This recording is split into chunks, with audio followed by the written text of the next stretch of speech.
Миний нэрийг Бавуугийн Баяр сайхан гэдэг. Америкт монголчуудын хөлбөмбөгийн холбооны ерөнхийлөгч гэдэг. Мөн давхар Алтан бөмбөг клубын ерөнхийлөгч Альберт Мустафа шүү дээ. Манай Америкт монголчуудын хөлбөмбөгийн тэмцээн өнгөрсөн саяхан өнгөрсөн 7 хоногт болж дууслаа.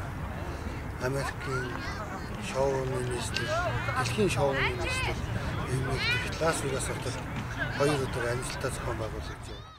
Монголоос их тусалцаа дэмжлэг ирдэг. Одоо манай тэмцээнд бол Ачсан намаас одоо Сэлэнг аймгийн 13 дугаар тойрогт нэрдэгч байгаа.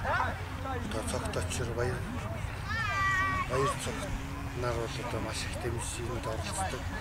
Нийт манай энэ тэмцээнд дэмжиж, манай Алтан бөмбөг бас дэмжиж цогт очир одоо сонгуульд нь өндөр амжилт хүссэн эрхэм түшээ болоод биднээс улам их тусалж дэмжиж байгаарай гэдгийг бас хүсэж байна.